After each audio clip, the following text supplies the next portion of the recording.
So, magsimula na po tayo, manalangin po tayo. Hallelujah, Panginoon Diyos, buhay at makapangyarihan ka sa lahat. Sa oras na ito, nagpapasalamat kami sa buhay, kalakasan, na patuloy na pinagkakaloob mo po sa amin. Hinihiling namin sa gabi ito, patnubayan mo po kami sa aming pag-aaral na iyong salita. Samahan kami ng iyong banal na Espiritu na sagana magturo sa amin. Tulungan mo ang mga tagapakinig na makinig mabuti ng iyong mga aral katuruan sapagkat napakaganda talaga ng iyong mga salita. Dito ka namin lubos na makikilala at tulungan mo kami, Panginoon, na mahatid ang bawat isa sa lubos na pagnanasa na makilala ka ng lubusan at patuloy, Panginoon, na i-share din namin sa iba yung mga bagay na aming matututunan. Lord, maraming salamat. Kayo po ang kumalinga sa mga kapatid namin na may mga pinagdadaanan, may mga sakit at karamdaman, may mga problema, may mga pangangailangan. Pakilala ka sa kanila na ikaw ay buhay at makapangyarihan sa lahat. Na kung sila'y sasampalataya sa iyo, walang bagay na mahirap at walang imposible sa iyo. Patuloy namin pinagkakatiwala ang buhay ng bawat isa. Ang iyong biyaya at pagpapala ay sumagana sa aming lahat at ikaw lamang mataas, maluwalhati at madakila ngayon at magpakailan pa man sa tayong pangalan ni Kristo Jesus. Amen. Amen. Amen. Praise the Lord. Magandang gabi sa lahat. Ang ating pag-aaralan sa gabing ito ay karugtong ng ating mga series of messages about the book of Galatians at nakita po natin, we are blessed, tayo po'y pinagpala, marami tayong natutunan, marami mga nireveal ang Diyos sa atin ng mga patungkol sa kanyang salita dito po sa book of Galatians. Kaya manatili po tayo nakasubaybay hanggang matapos po natin yung aklat ng Galatians, book of Galatians. Sinisikap po natin sa tulong ng Panginoon na ito ay aralin chapter by chapter, verse by verse, no? Kaya higit na maliliwanagan po natin ang mga sulat ni Pablo sa aklat ng Galatians dahil ito po ay sinishare po natin o pinag-aaralan natin at napakaganda dahil lubos na marami po tayong natututunan sa aklat ng Galatians. So, magsimula po tayo. Ang title po ng ating pag-aaralan is Temporal Guardian. Ang pag sinabing temporal, hindi permis, no? Ito ay pansamantalang guardian o tagapagbantay, no? Galatians 3:19 to 21. So, may Bible po kayo, maganda po, na may kaharap kayong Biblia pag tayo po ay nag-aaral ng salita ng Diyos.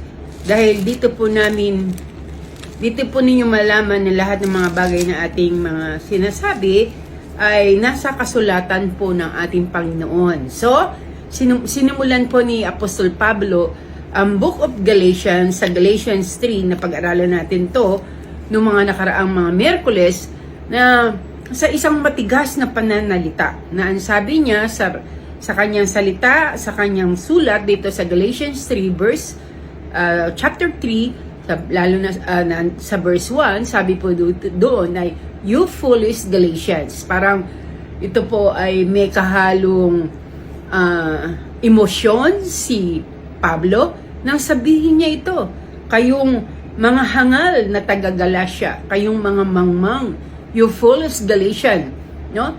Dahil alam po ni isa po ang iglesia sa Galatia ang pinagpagalan ni Pablo at nabahagi na niya ito ng salita ng Diyos about the gospel. Subalit marami silang tinanggap, subalit sa pamagitan ng mga intruders, ng mga taong gustong makialam sa kanilang guluhin ang kanilang pananampalataya, ay sinabi nila na yes, naniniwala kami na kayo ligtas, you are now saved, but you need to be circumcised. Yun po ang kanilang mga salita na sinasabi nila sila ay mga Kristiyano, sila po ay mga Kristiyanong Hudyo na pinadala ni Santiago. Pero nakita po natin, na pag-aralan po natin sa Acts 15 na wala po sinusugo si Santiago sa Antioch o sa lugar na kung saan nandun sila na mga sinasabing Kristiyano Hudyo, no? At ang mga taong ito ay naakay, pinipilit itong mga Galatians believers na mga bago-bago palang mananampalataya na dapat sila'y magpa-circumcise. So may dalawang bagay na sinasabi sila. Ito ay mga works of the flesh o works of the law na una, circumcision, no? Naniniwala kaming ligtas kayo, pero dapat muna magpa-circumcise kayo. Na alam natin na ang batas ay para lang sa mga Hudyo. Ang mga Hudyo ay may katutubong batas na sinusunod. Yung law na ito ay tinatawag na Law of Moses, Torah, o ito po ay yung tinatawag na kanilang lifestyle na ginagawa sa buhay nila sa araw-araw. At isa pang bagay na, yes, you have been saved, but we need 2 tables. Ang mahalaga sa kanila yung tinatawag na table fellowship. Alam natin na ang mga Hudyo ay hindi nakikisamang kumain sa mga makasalanan. So, naniniwala silang ligtas sa itong mga taga-Galatia, pero hindi pa sila naniniwalang lubos na tinanggap kaya nila si Jesus. Bakit kinakailangan may 2 pang table? Dahil yun ang kanilang kautusan na hindi sila dapat makipamatok sa mga unbelievers, no? So, pero itong mga Galatian believers na ito ay tunay na nagpakumbaba, lumapit sa ating Panginoon at kinilala si Jesus sa kanilang buhay bilang kanilang na kailangan nila si Jesus sa kanilang buhay, at sa pananampalataya ay sinampalatayanan nila itong si Jesucristo na namatay, napako sa krus at nabuhay na muli, no? Pero pinagdidiinan po ni Pablo sa Acts 3 na sinasabi niya that those who rely on the law will be under curse, no? Yun ang pahayag ni Pablo na ang mga nananatili sa kautusan ay nasa ilalim ng curse, no? Sumpa, no? Bakit? Dahil no one is justified by the law. Walang sino mang naligtas, walang sino mang inaring ganap sa pamagitan ng kautusan, no? Okay, so alam natin when we say law sa panahon nila, pag sinabi nilang batas o law, alam nila yon, not only the 10 commandments, not only the law of Moses, not only the moral law, but including their Torah, no? Yung may tinatawag silang Torah, no? Including the Torah and their lifestyle, yung kanilang pang-araw-araw na ginagawa, no? Yung mga sinusunod na batas na araw-araw, no? So, kaya nga sinabi ni Pablo dito na huwag na kayong bumalik pa sa kautusan. Bilang nga kay Kristo na, bilang sumampalataya kay Kristo Jesus, hindi na tayo dapat bumalik pa sa kautusan. We know that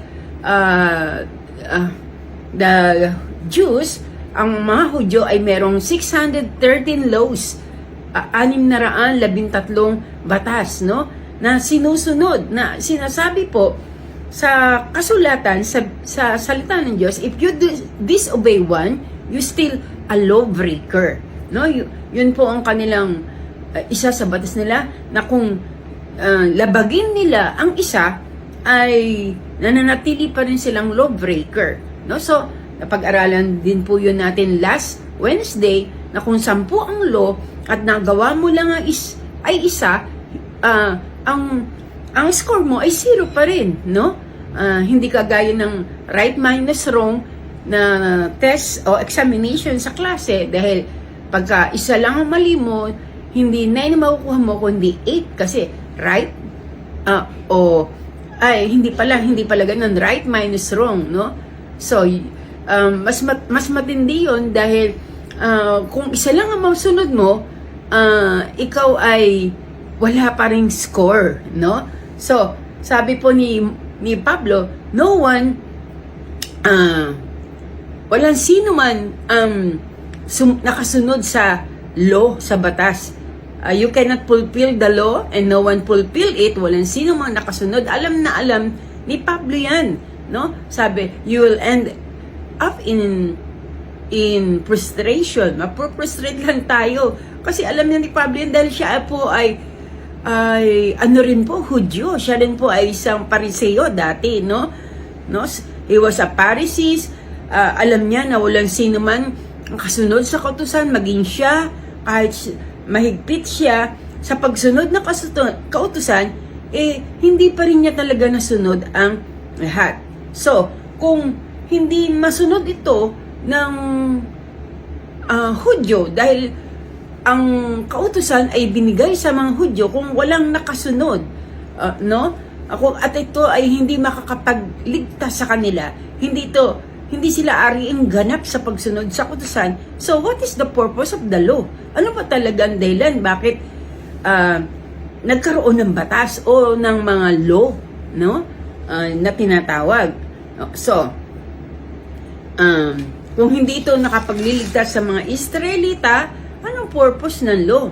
No? Tandaan po natin na ang law, ang batas ay hindi po masama. Sinasabi ng iba na ito ay bad, na ito ay masama, dahil wala naman talagang nakasunod sa batas na ito, sa law na ito. It is not bad, but it is good. Pero temporal lang po. Yan po sinasabi ni Pablo. No? Hindi masama ang batas, subalit ito ay pansamantala lang. So, dito sa Galatians 3, sa ating pag-aaralan, verse 18, tama po ba yun? Galatians 3, verse 19 to 29, makikita po natin dito na in-explain ni Pablo kung ano po yung function o role ng law, no?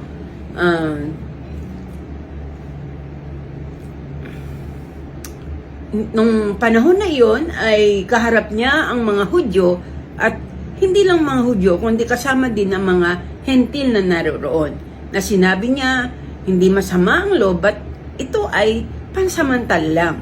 It is temporal, dahil darating ang panahon na may katapusan ang batas na ito, no? So, sabi po ni Pablo sa verse 19, kung ganoon, ano ang silbi ng kautusan, no? Sabi ni Pablo, kung ito ay hindi nakapagliligtas, hindi nag-aaring matuwid sa isang tao, ano daw po ang silbi ng kautusan? Sabi po dito, idinagdag ito upang maipakita kung ano ang paglabag, at may bisa ito hanggang dumating ang anak na pinangakuan. So, pinaliwanag po ni Pablo po dito sa talatang 19 na kung ano yung purpose ng law. Okay, alam po natin na ang Messiah ay nagfulfill ng tinatawag na New Exodus, yun na pinag-aralan po natin last Wednesday, no? In-accomplish niya anuman pong requirement of the law, tanging si Jesucristo lang po ang nakasunod sa batas, no? Alam natin na ang ating Panginoong Jesucristo ay pinadala dito sa earth ng ating Ama as a sin offering, no? As a sin offering. Siya po ay binigay ng ating Ama si Jesucristo upang siyang magbayad ng lahat ng ating mga kasalanan. Nga ang sinasabi nga sa Biblia, ang crucifixion ng ating Panginoong Jesucristo ay demonstration of God's love. Nabanggit po yan sa Romans 5, na sinasabi po doon, but God commanded His love toward us while we were yet sinners, Christ died for us, no? So, ang cross o ang krus ng ating Panginoon Jesucristo, ito ay project ng ating Ama, ng ating Diyos, no? Dahil nung siya ay nandito pa sa lupa, bago dun sa hardin nang siya'y nananalangin, sinabi ng ating Panginoon Jesus, kung malalagpasan ko lang ang sarong ito, but not my will, but your will be done. So, alam ng Panginoon Jesucristo na ito ay kalooban ng Ama, no? So, maging si Jesucristo nang nabubuhay pa, nang nasa lupa pa, sinabi niya sa kanyang mga alagad na when I be lifted up, kung ako ay matataas, sabi niya, I will draw all men unto me. Ilalapit ko ang mga tao sa akin.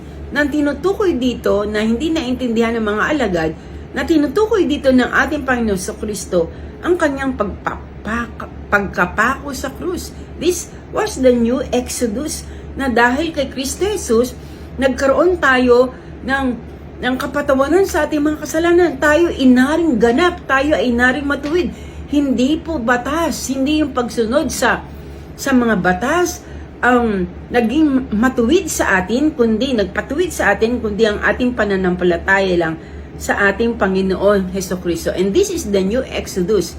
The new Exodus ay yung tayo ay iligtas ng Diyos sa ating mga kasalanan at palayain tayo, magkaroon tayo ng kalayaan bilang mga anak ng Diyos sa pamagitan ng banal na Espiritu. So, Jesus redeemed us in the curse of the law.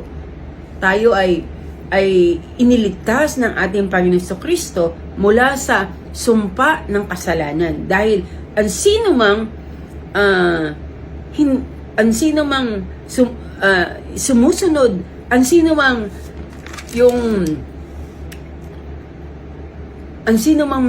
mga tao na nagre-rely, no, sa law ay nagiging under curse, no? So kung nagre-rely tayo, dito tayo umaasa, dito tayo naniniwala, sumasampalataya, magiging curse tayo. Pero pinalaya tayo diyan ng ating Panginoong Kristo nang siya ay mapako sa krus, no? So si Paul, ang gustong sabihin dito ni Paul ay sa pamagitan ng ginawa ng ating Panginoon Kristo, this is the bottom line, na sa pamagitan ng ginawa ng ating Panginoon Kristo, sa pamagitan ng New Exodus, ito ang dahilan kung bakit pinangangaral ang gospel, no? So, sa pamagitan nito ng ating Panginoon, there will be magkakaroon ng tinatawag na new identity, na mag-unite tayo o magkakaroon tayo ng new identity, no? So tandaan natin yung tinatawag na one family, no? Yung sinabi o pangako ng ating Ama kay Abraham na siya'y bibigyan ng sa pamagitan niya dadami ang mga lahi dadami ang kanyang lahi. Pinangangkuan siya na one single family, no? For one table, no? We cannot believe, hindi natin lubos na mapaniwalaan na magkasundo ang mga Hudyo at ang mga Hentil, no?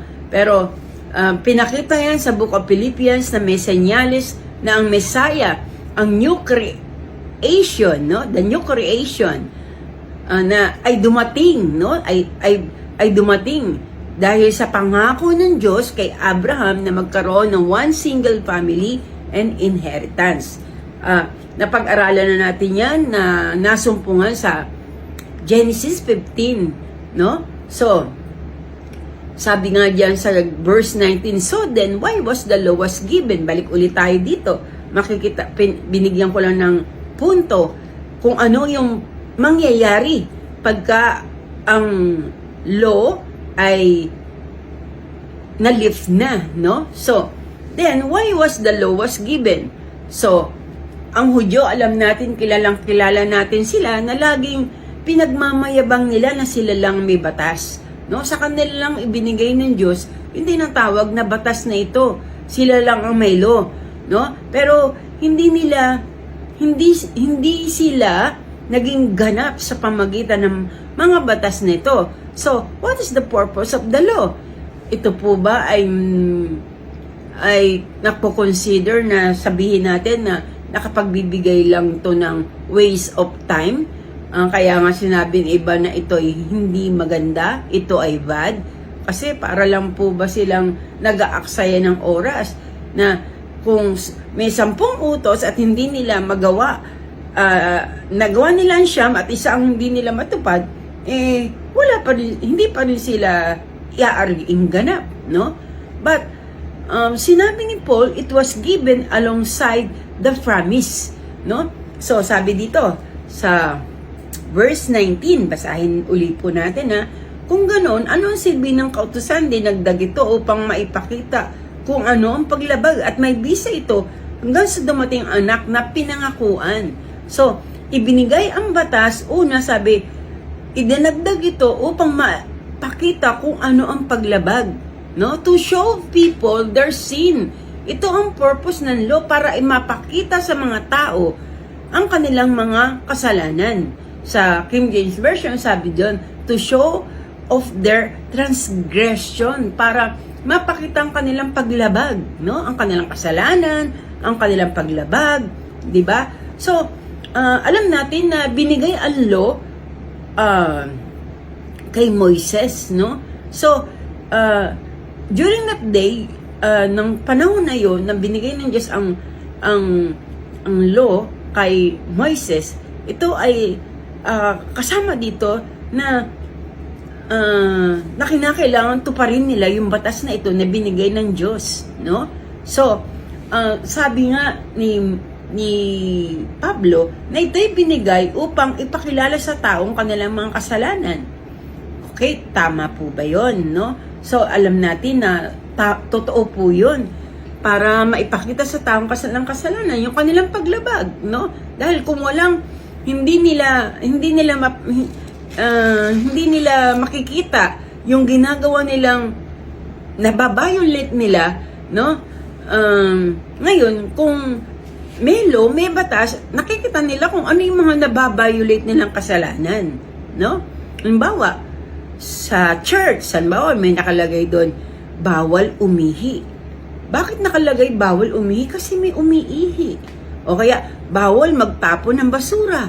Kasi may nagtatapon ng basura. No? Yun, makikita natin, halimbawa, nasa labas ng bakuran ng church, nakalagay, bawal magtapon ng basura. Bakit sinulatan natin ng ganong, halimbawa, bakit sinulatan natin ng ganong paskil na bawal magtapon ng basura? Parang yun na isang batas. Huwag mong gawin na magtapon dito ng basura kasi may nagtatapon ng basura. Kaya sinulatan natin na bawal magtapon ng basura. Pero sa loob ng church, hindi naman natin lalagay doon na bawal umihi. Kasi wala man umiihi doon sa loob ng church, di ba? Pero ang batas ay nagpapahayag, pinapaalam mo sa tao yung kung ano yung kanilang nilabag o kanilang kasalanan, no? So, kaya maganda po ba ang batas? Maganda po ba ang law? No, kung titingnan natin, maganda. Hindi naman ito masama. Ito ay mabuti. Pero, ang batas na ito ay pansamantala. Sabi, may bisa ito hanggang dumating anak na pinangakuan. So, ito lang ang bisa ng batas. Pag wala pa yung anak na pinangakuan, yung tinatawag na seed o yung offspring, ay andyan pa yung batas, no? Na ito yung sinabi ng Diyos, ito yung sinabi ni Pablo na ang batas ay nariyan, ang purpose ito ay upang malaman natin yung kasalanan ginagawa natin, no? Tandaan natin na may project ang Diyos ng ating Ama to save humanity, para iligtas ang mga tao, iligtas ang mga makasalanan. Kasi alam ng Diyos na nag-failed si Adan at si Eva, no? Hindi nila nagawa kasi nag-disobey sila sa utos ng Diyos, di ba? So, ano ginawa ng Diyos? Gumagawa siya ng paraan para ma-save pa rin yung humanity dahil sa pagmamahal niya sa tao. Ayaw niya ang tao mapahamak, ayaw niya ang tao ay pumaroon sa pagdurusa, kundi ang ginawa ng Panginoon, siya pa rin gumawa ng paraan. So, pumili siya ng second family, no? Dahil nag-fail si Adam at si Eve, pumili siya ng second family, and he chose Abraham and Sarah, no? Itong couple na ito ay nag-decide ang Diyos na i-reveal sa kanila yung promise, yung pangako, no? Sabi ng Panginoon, I will bless you with a family and a land. Kayo pagpapalain ko, sabi niya kay Abraham, kayo pagpapalain ko with a family and a land. Napag-usapan na natin yan sa Genesis 15. No? Kung sana nabasa nyo na kasi 2 beses ko nang sinabi sa inyo na basahin nyo yan. Doon nyo makikita yan na merong covenant si God at si Abraham. No? So, ito yung time, ito yung panahon, ito yung nilagay, ito yung nasa puso ng Diyos to rescue the world dahil sa kasalanan ng tao. Dahil yung tinatawag na kumalat yung virus ng kasalanan sa lahat ng sangkatauhan. So, Roma 3:23, ang lahat ay nagkasala nga. So, kinakailangan na iligtas niya ang kasangkatauhan, no? So, kaya nga binigay yung batas, hindi naman nasunod yung batas at wala nakakasunod sa batas, kaya ang sabi ng Panginoon, yung promise na sinabi niya, yung promise na ito through the child na magkakaroon ng family, single family, that the family will become the one that will become a blessing tong family na ito, na pinangako niya kay Abraham, na ito yung pamilya na magiging blessing sa lahat, sa buong mundo. Ito, yung family na ito will be a blessing to the world. And that seed, yung offspring na tinutukoy na sinasabi ng Panginoon, dahil sa binhi, magkakaroon ng family, single family, dahil yung seed na ito o offspring na ito, not with S, kundi offspring, no? Yung offspring na ito, yung seed na ito na tinutukoy is referring to the Messiah.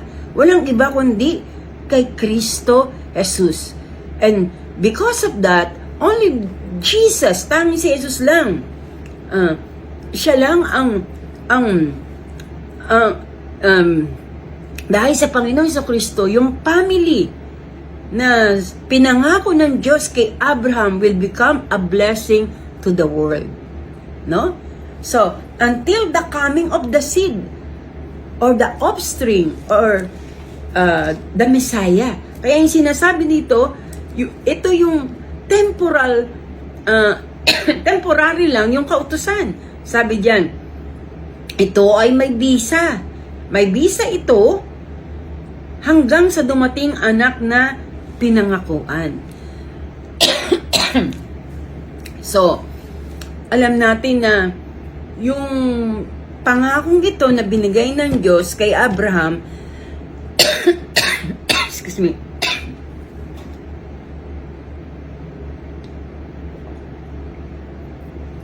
sa Genesis 15, kung titingnan po natin, it was 430 years later, no? The law was given. No? So, ibig sabihin, na-share ko na yan nung last Wednesday, nauna muna si Abraham. After 430 years, saka dumating si Moises at binigay ng Diyos yung kautusan kay Moises. So, nauna muna yung pangako bago yung law ay pinagkaloob. So, alam ng Diyos kung ano ang mangyayari, no? So, nandun na, binigay na niya yung kautusan. Ang purpose ng law para pakita sa mga Israelita yung kanilang mga kasalanan, no? So, sabi po dito, basahin natin ulit sa verse 19, no? Binigay ang kautusan sa pamagitan ng anghel sa tulong ng isang tagapamagitan, no? Walang iba kundi si Moises. So, binigay ng Diyos yung law. The law was given for a good purpose. Maganda ang layunin ng Diyos, kaya binigay ang kautusan, no? Ano po yun? Ba't binigay ng Diyos yung kautusan? Alam niya that without the law, mananatili, mas higit na magiging worse, no, ang sitwasyon kung walang batas, no, na sinusunod. Kaya nga, nagkaroon ng batas, binigay ng Diyos ang batas para, ibig sabihin, ma-minimize yung kasalanan ng mga Hudyo, no? So, um, parang nagdaang pandemic, 'di ba? Yung pandemic na 'yan na dumaan nung 2019, 2022, 2020, 2021 hanggang meron pang ano 'yun. Meron pang yung pandemic na 'yun, meron tayong tinatawag na quarantine. Yung quarantine ay ibinigay ng gobyerno para hindi ma-spread yung virus, no? So, yung quarantine ay hindi pangmatagalan, kundi hanggang sa umayos ang sitwasyon. Pero kung hindi pa umayos ang sitwasyon, andyan pa yung quarantine. Pinagkaloob yan para hindi ma-spread yung virus. So, the quarantine is not forever. Hindi yan pang walang hanggan, no? Kundi pansamantala lang, no? So, God gave the law to Moises, no? Dahil pansamantala lang para hindi maging worse ang kalagayan ng mga Hudyo, no? Siguro kung walang batas, lalo pang malala ang kalagayan ng mga Hudyo. Lalo pa silang talagang nabubuhay na masamang-masama, no? Pero kaya nga magandang batas, may restriction. O bawal yan, bawal doon, wag niyong gawin to, wag niyong gawin yan. So may ilan mga sumusunod, may ilan iba na hindi sumusunod, no? So verse 20, ang sabi sa verse 20, kapag may tagapamagitan, nangahulog ang higit ang isang panig na gumawa ng kasunduan, subalit ang Diyos ay iisa. Yan sa verse 20, no? Si Moises ay naging mediator, no, between God and His people. Naging tagapamagitan si Moises dahil sa kanya ibinigay ang kautusan. Pero dahil merong dalawang parte, no, pero na si God nang ang Diyos ay mag-promise o magkaroon ng covenant kay Abraham sa Genesis 15, ang gumawa lang ay ang Diyos dahil, di ba, napaliwanag ko nga, dahil napagod si Abraham sa pangunguhan ng mga hayop, pagpapatay ng mga hayop, at nakatulog siya. So, only God ang gumawa nung promise, no? So, alam ng Diyos na yung law ay hindi makapag-mediate, hindi pwede maging tagapamagitan ng Diyos at ng tao, no? O ng single family na pinangako ng Diyos kay Abraham. Bakit? Dahil yung law ay nagdi-divide, no? So alam natin yan, na divide ng law ang Hudyo at ng mga Hentil, no? Dahil ang Hudyo, sinasabi nila sila lang may batas at ang mga Hentil ay mga makasalanan, sinner, no? Adulterers, no? Idolaters, no? Lahat na ng kasalanan bintang nila sa mga Hentil, no? So if you go back to the law, kung babalik uli sa kautusan, magkakaroon uli ng division. Hindi yun ang pinangako ng Diyos kay Abraham, kundi single family, no? So verse 21, ang ibig man sabihin nito ay salungat ang kautusan sa mga pangako ng Diyos. Ano sagot ni Pablo? Hindi. Salungat ba ang kautusan sa pangako ng Diyos? Sabi diyan, hindi, no? So, absolutely not. The law is not opposition to the promise. It is actually helpful. Kundi, ito ay helpful. Nakakatulong, no? Hindi ito masama, no? Actually, it's helping us. Ito'y nakakatulong sa mga tao. Kagaya nga sinasabi ko sa inyo kanina, nung pandemic, ang quarantine ba ay masama? No, hindi masama ang quarantine, kundi ito ay nakatulong sa tao upang hindi lumaganap ang virus, hindi maapektuhan o maapektuhan ang lahat ng tao, kundi yung mga tao lang na hindi nag-iingat, no? So, lahat tayo sa panahon nila, lahat ng mga tao noon ay umaasa sa tinatawag na cure, no? Kung hindi epektibo yung tinatawag na batas, umaasa sila sa cure, no? Kung ano yung pwedeng maging solusyon sa kanilang problema, no? So, verse 22, sabi sa verse 22, talatang 22, kung ang kautusan ibinigay ay makapagbibigay buhay, ang tayo magiging matuwid sa paningin ng Diyos sa pamagitan ng pagsunod niya sa kautusan. Kung ang kautusan ay sinabi po diyon ay nakapagbibigay buhay, ito'y magiging magbibigay ng katwiran sa mga tao, no? Pero hindi kundi ang promise ay pinagkaloob, no? Kundi sa pamagitan ng paniniwala o pananampalataya sa pangako ng Diyos. Ito ay nakapagbigay ng katwiran kay Abraham, hindi yung pagsunod sa kautusan. Verse 23, sabi sa talatang 23, no? Bago dumating ang panahon ng pananampalataya, tayo'y nakakulong sa kautusan. Hanggang sa ang pananampalatayang ito kay Kristo ay nahiyag. Okay, yun ang sabi ni Pablo, bago dumating ang pananampalataya, no? Sabi diyan sa verse 23, bago dumating ang Panginoong Jesucristo, tayong lahat ay nakakulong. We are guarded by the law. Lahat, sinasabi niya, hindi ba't nang wala pa si Jesucristo, nang wala pa ang Misaya, nang wala pa ang panahon ng pananampalataya, tayo nakakulong sa kautusan, no? Yung kautusan na nag-guide sa kanila, no? Na mga kautusan na nagsabi, don't do this, don't do that, do this, do this, don't do that, don't do that, no? Sila po'y nakakulong sa kautusan.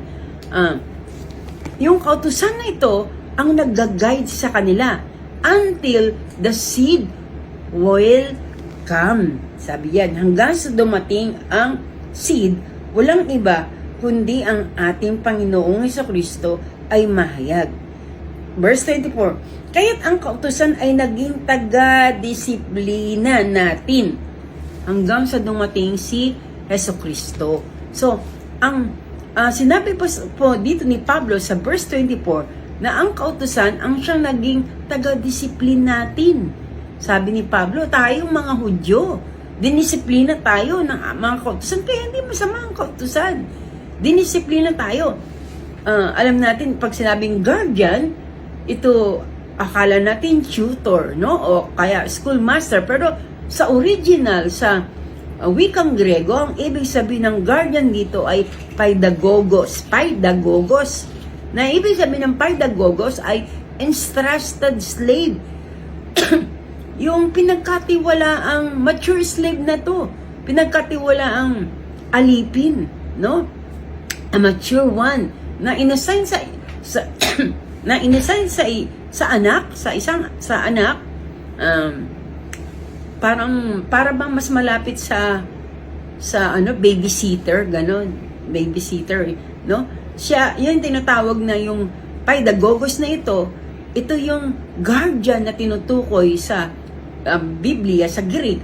Sila yung tinatawag na disciplinarian, na para bang may hawak na pamatpat, o sige, mag-aral ka, o bumangon ka na dyan, papasok na, no? O huwag kang lalabas ng klase, ha? So, siya yung tagapagbantay, no? Kaya nga, may mga bata na, they don't like the disciplinarian, they don't like the pedagogos, kasi, kaya nga yung maraming mga Hudyo na ayaw nila ng batas, kasi masyadong, para sila nakakulong, hindi sila makalaya. Wag mong gawin yan, wag mong gawin nun. Pero, sa pamagitan ng batas o law, ay nami-minimize o napapakaunti yung kanilang kasalanan. No? So, sabi po dito sa verse 25, talatang 5, nandito na sa 25. Ngayon dumating na ang panahon ng pananampalataya, wala na tayo sa ilalim ng taga-disiplina. No? So, nang dumating ang ating Panginoong Kristo, we don't no longer need the guardian. No? So, halimbawa, mature na ang iyong anak. Halimbawa, meron bang mature na, malaki na, tapos meron pa rin taga-disiplina? O sige, hintayin kita dito sa gita. O, anong gagawin ng mga tao, mga classmate niya? Pagtatawanan siya kung binata na. Kung high school na, meron pa rin guardian, no? So, ganun din, no? Hindi na, pag mature na, you don't need the guardian. Pag andyan na, yung pananampalataya natin kay Kristo Jesus, hindi na natin kailangan yung batas, no? So, yung nag-mature ka na, a mature person does not need guardian, no? So, merong certain maturity na na-develop,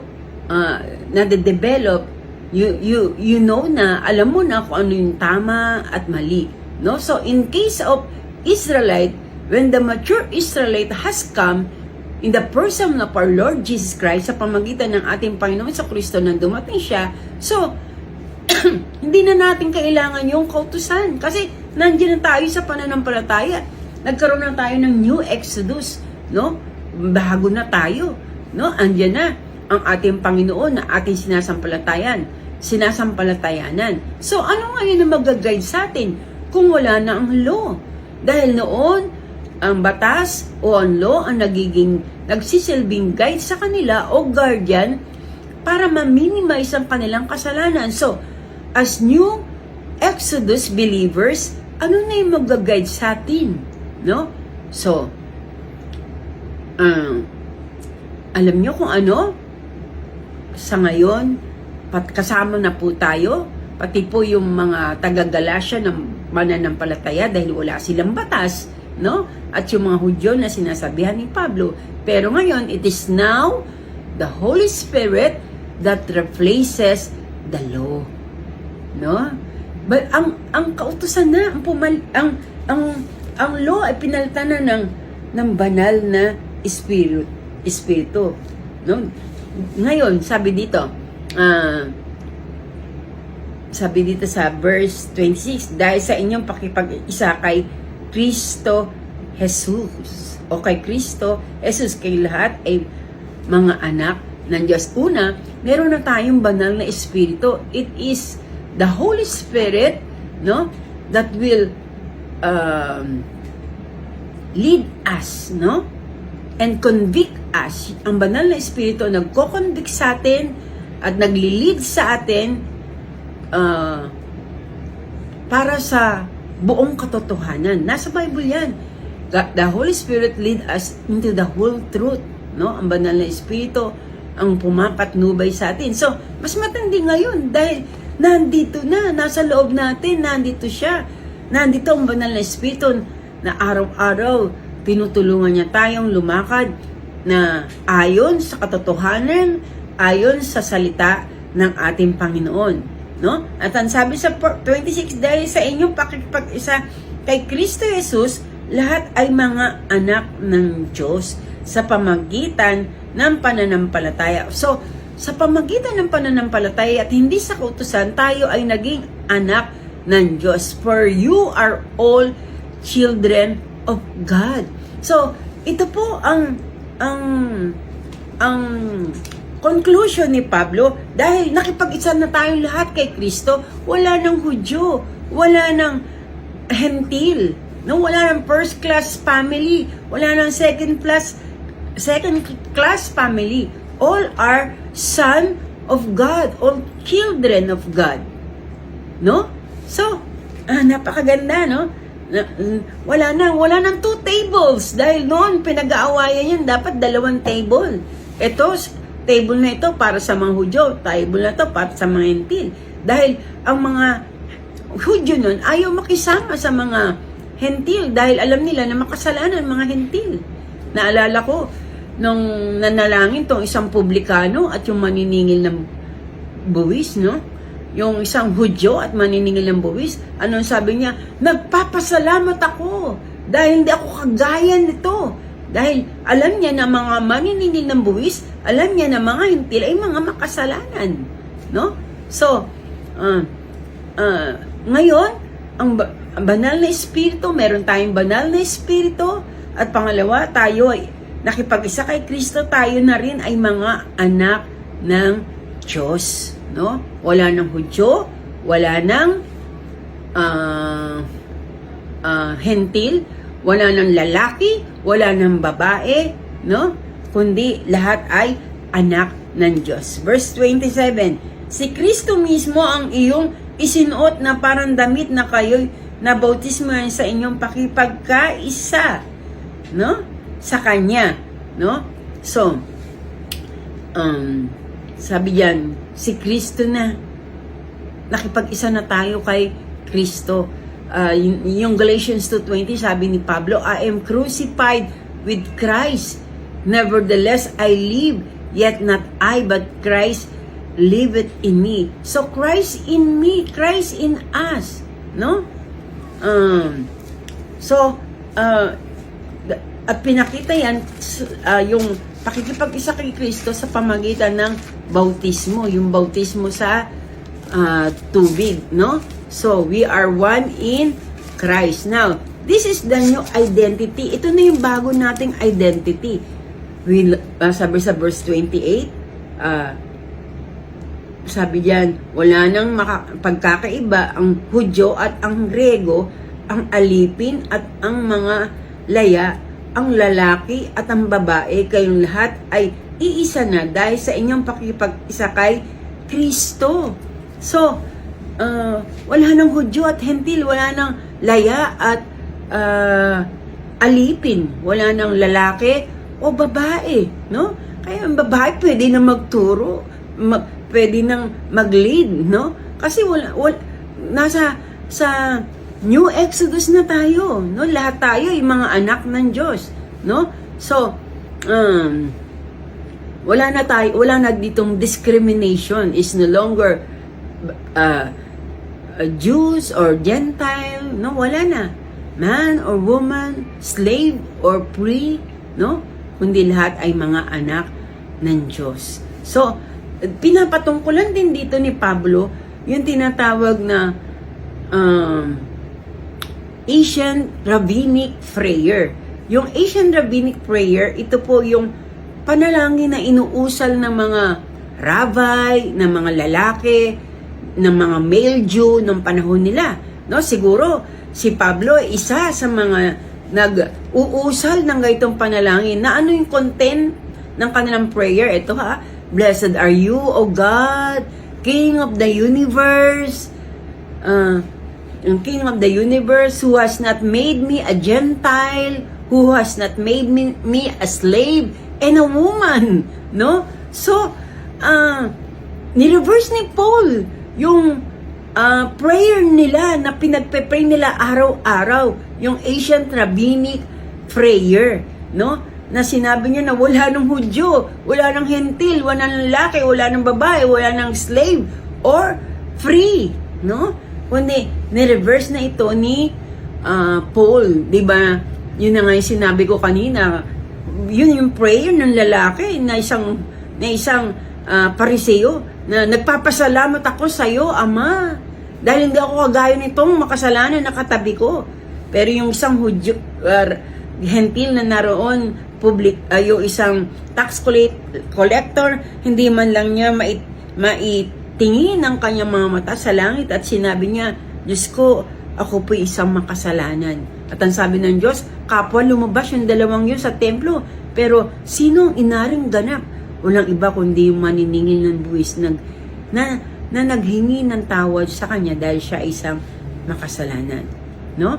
So, this is truly God's people. Sila ang tunay na anak ng Diyos.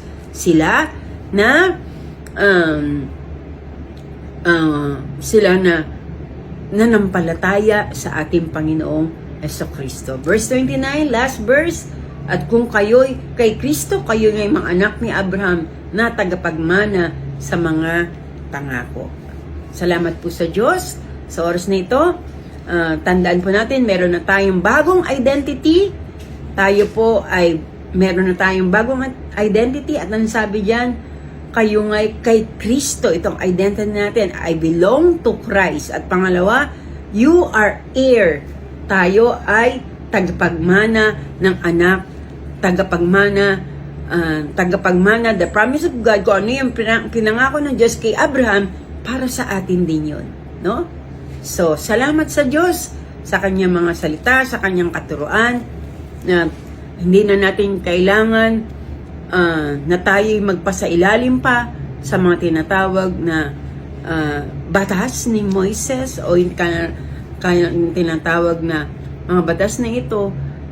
Pero salamat sa Diyos, meron tayong banal na Espiritu nagtuturo sa atin na sa buong katotohanan na walang iba kundi ang salita ng ating Panginoon. No? Sige po, manalangin po tayo. Salamat po, Ama, sa iyong kabutihan, kawan, at kagandahan loob. Salamat sa iyong mga salita. Nawa, maintindihan mabuti ito ng aking mga kapatid dahil nakapaloob dito kung anong identity namin ngayon. Na kami lahat ay laya na truly free dahil pinalaya na kami ng Panginoong Jesucristo. Salamat po, Ama. Sa oras ito, anumang panalangin ng aking mga kapatid, kayo po magbigay ng katugunan. Sila nangangailangan ng tulong na nagmumula sa iyo. Tulungan mo po sila. Pagpalain mo sila. Kayo po magbigay ng kagalingan sa mga may sakit. At sila na may mga problema, may mga pangangailangan. Kayo po ang Diyos na magbigay at magkaloob ng kalayaan, tulong sa kanila. Patuloy na tulungan mo kami na laging manampalataya sa aming Panginoong Jesucristo at patuloy, Panginoon, ang bawat sa amin ay sampalatayanan ng bawat pangako mo sa bawat isa, Panginoon. Maraming salamat because we belong to Christ. Kami ay na kay Kristo na nga. At salamat sa iyo, tulungan mo kami na lumakad ayon sa iyong kalooban, ayon sa iyong palatuntunan, ayon sa iyong salita. Pagpalain mo, basbasan lahat ng nakinig at makikinig pa. Basbasan mo, pagpalain ang isa sa amin. Kayo po, Panginoon, gumawa ng dakilang bagay. Sa aming buhay, makita po namin ang iyong kadakilaan, katapatan at kagandahan loob. Lord, maraming salamat. Basbasan mo lahat ng nakinig at makikinig pa sa pangalan ni Kristo Jesus. Ito ang aming dalangin. Amen. God bless po. Ingatan po tayong lahat ng ating Panginoon. Pagpalain tayo ng Diyos. God bless.